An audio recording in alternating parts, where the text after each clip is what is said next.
Yes, it's called Shopping on Wheels, and we will send a letter out through Meals on Wheels to homebound individuals and invite them to call the Salvation Army with their name, phone number, and a wish list of clothing or small household items that they would like or need to have.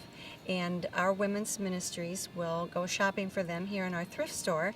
And so, for example, if Bessie needs, if she would like to have a red sweater size large, then our ladies will come and maybe I've got four different kinds of red sweaters here, and so they would put all of these in her boxer bag, and then the next day they will go out and visit, and they'll have all these things, and Bessie will get to choose if she wants any of it or none of it or all of it, whatever she wants. She'll be able to say, I want that one, I don't want that one, and there's no charge for it.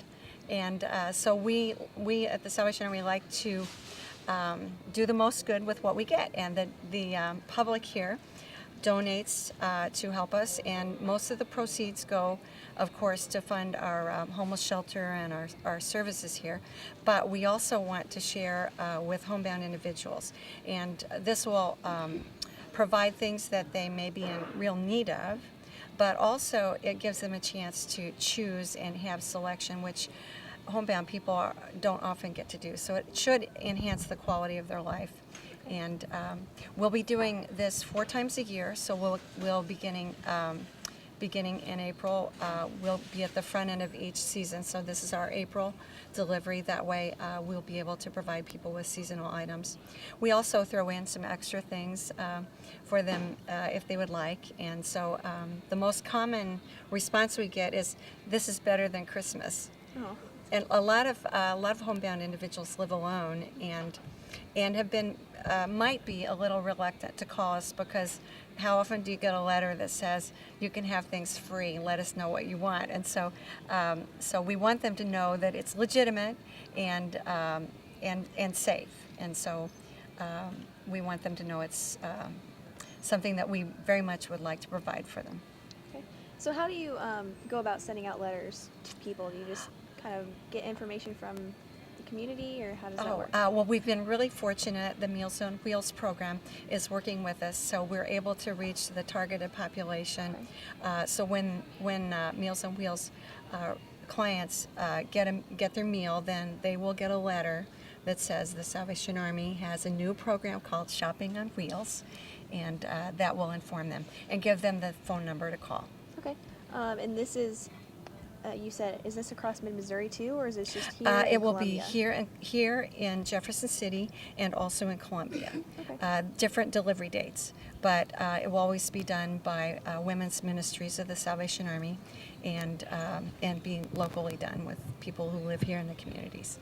Okay, so would you encourage just the public to keep donating, so you have all these Yes. choices for people to Yes, gather yes, from? very much so. And anything that's donated to the Salvation Army thrift stores benefits these communities. It doesn't get shipped off. The funds don't get shipped off to other communities. It benefits the community in which they donate. Okay.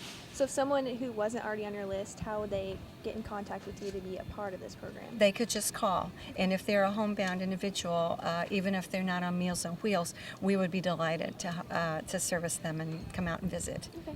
So would they call this store too? No, they in would contact? call the office. They would call the office number, and let me see if I can get this right. 573 635 1975 is the number for Jefferson City, and the number for Columbia is 573 442 3229. Okay. All right. Is there anything else you wanted to add? You needed to add any more detail? No, no. It's a great program, and I know that lots of people will really benefit from it. So we're really excited to roll this new program out. So once again, who is eligible for this? Anyone who is homebound or shut in. And sometimes they will not know what exactly the size they're going to need. If they don't know the size, they can guess, and we'll bring a variety. If they just say, I'm not quite sure, I think it might be a 14 or it might be a 12, then we'll bring a variety of sizes, because what we do is try to bring the most things that we can. We had a situation when we were doing this in another city. It was wintertime, it was our last delivery, and it was dark. And my ladies went in, and the individual in the home was disoriented, and they smelled a suspicious smell. We called an ambulance and the fire department. There was a gas leak, and this individual's life was saved because we happened to be there just at the right time. Yeah. Wow. So it was, yes, Yeah. we left with our mouths hanging open, saying thank you, thank you God that this was the day we did this. So what kinds of things they can ask for? Small household items and clothing.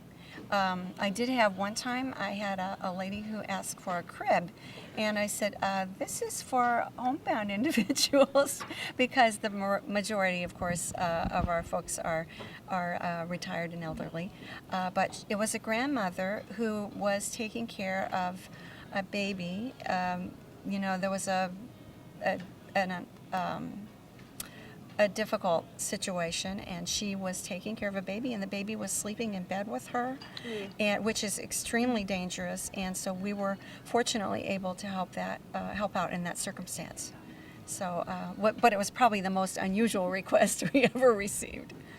But more usual items like We'll coffee machine. Yes, we'll get pots and pans sometimes, or towels, or a clock, just things like that.